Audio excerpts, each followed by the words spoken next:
Ajay Jain ji, America से ज्यादा इस बात का लाजमी है कि किसी को अनुभव नहीं कि हिंसा को आप जोर जबरदस्ती से खत्म नहीं कर सकते हैं। युद्ध एक बार अगर शुरू हो गया है तो इस और पुतिन पर कोई असर नहीं दिख रहा है तो फिर शायद थोड़ा सा रास्ता भी बदलने की आवश्यकता हो जाती है। ठीक है, यह डर है अंतर्राष्ट्रीय कम्युनिटी में कि हो सकता है कि कहीं केमिकल वेपन यूज न हो जाए, लेकिन उन्हें रोकने के लिए क्या दूसरे हथियारों से ही रास्ता निकलेगा? अगर जेलेंस्की कहते हैं मैं मिलने के लिए तैयार हूं, तो पुतिन को कौन राजी करे कि वो भी आए और आमने सामने की बात हो? बिल्कुल श्वेता जी, ये वार अब किस तरफ जा रहा है इसका कहना बहुत डिफिकल्ट है, लेकिन आप ये देखिए there are couple of things happening. एक विजिबल वार है जहां पे हम यूक्रेन का डिस्ट्रक्शन देख रहे हैं, बट एक इनविजिबल वार भी चल रहा है जो वार ऑन इकोनॉमी है। जो रशिया का रूबल हैज क्रैश बाय 30%, उसके stock market has cross bye down by 40%, उसकी जो वीजा मास्टर कार्ड सारे वहां से निकल चुके हैं, अमेरिकन कंपनियां वहां से निकल चुकी है।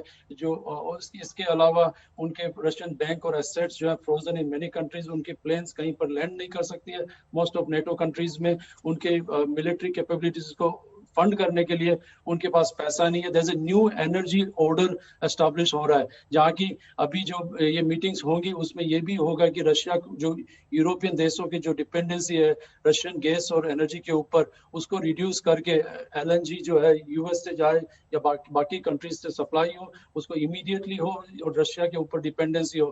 तो रशिया का जो ऑयल और गैस है, फिर जो दो खरीदार मेजर बचेंगे वो चाइना और इंडिया बचेगा जो हो। तो ये पूरा न्यू ऑर्डर इनविजिबली जो एस्टैब्लिश हो रहा है, रशिया को जो डिस्ट्रक्शन हो रहा है, एब्सोल्युटली राइट कि इसमें Russia is on a very loser and. और उस कारण अगर वो केमिकल वारफेयर की तरफ जाता है या और मोर डिस्ट्रक्शन की जाता है before the peace process begins, this has to be watched. ये आने वाले दिनों में पता चलेगा। जनरल दयाल, क्या वो केमिकल वेपन्स की तरफ जा सकता है? क्या आपको लग रहा है रूस को देखकर कि वो थोड़ा सा उसमें फ्रस्ट्रेशन आ रहा है? क्या एक युद्ध के नतीजे के लिए, और अगर केमिकल वेपन वो इस्तेमाल करता है तो उससे नतीजा क्या निकलेगा? क्योंकि वो तो पूरी की पूरी तबाही हो जाएगी।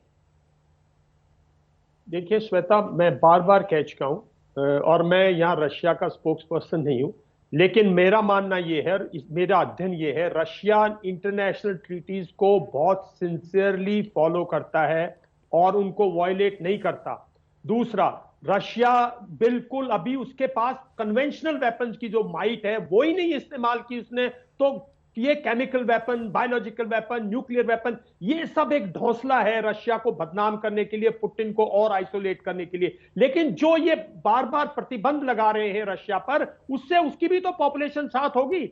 अगर लड़ाई से जेलेंस्की लीडर बन सकता है और उसकी पॉपुलेशन साथ हो सकती है, तो प्रतिबंधों से पुतिन कितना बड़ा रशिया में लीडर बनेगा ये लोग नहीं सोच सकते। इनको कम्युनिस्ट जो साइक है रशियन लोगों की वो नहीं मालूम। रशिया 1998 में जब इकोनॉमिक क्राइसिस हुआ था, ये सब कंपनी चली गई थी, उसके शेयर 200, उसका रूबल 200% गिरा था। 6 के बजाय वो जो है 100 रुपए में नहीं मिल रहा था, मतलब डॉलर। वहां ये लोग हालात देख चुके हैं। असलियत ये है कि वेस्ट इसमें, देखिए अभी सिवाज कह रहे थे मेरे दोस्त कि इनको इतने बिलियन डॉलर्स का ऑर्डर चला गया। डॉलर्स के ऑर्डर नहीं, हर एक डिफेंस कंपनी का 30 से 35% शेयर वैल्यू बढ़ गया है पिछले 1 महीने में। ये लोग इस लड़ाई को बढ़ाना चाहते हैं। मैं नहीं समझता कोई फ्रस्ट्रेशन है रशिया में। और ये फ्रस्ट्रेशन क्यों? अगर रशिया इतना क्रिमिनल होता तो दुनिया के 3 प्राइम मिनिस्टर वॉर जोन में कीव में जाके और मीटिंग करके वापस आते। कैसी बातें कर रहे हैं लोग बात?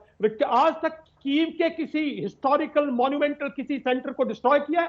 खार्किव को किया है, मारियोपोल को किया? मैं एक तस्वीर दिखा दो वेस्ट, मुझे मैं चैलेंज देता हूं, एक तस्वीर दिखा। ये मिलिट्री हार्डवेयर पर स्ट्राइक हो रही है, कैलिब्रेटेड स्ट्राइक हो रही है। ये कुछ प्रॉब्लम थे रशिया को, रशिया ने शायद इतनी डिले लाइंस नहीं सोची होंगी, लेकिन जब तक पॉपुलेशन यूक्रेन की, मैं श्वेता एक बात कहना चाहता हूं सिर्फ, जब तक पॉपुलेशन यूक्रेन की ये महसूस नहीं करेगी कि हमारा प्रेसिडेंट हमें जो है तबाह की ओर ले जा रहा है और वो उसमें आवाज नहीं उठेगी, जब तक मिलिट्री एम हासिल करके भी रशिया को कुछ नहीं मिलेगा। तो रशिया के मिलिट्री एम स्पष्ट है। रशिया तो बिल्कुल डॉनबास रीजन को सेफ्टी चाहता है, रशिया क्रीमिया के साथ रोड रूट चाहता है, वो ये हासिल कर सकता है। अभी तो रशिया ने 40% स्ट्रेंथ रशिया के पास, आज रशिया को ना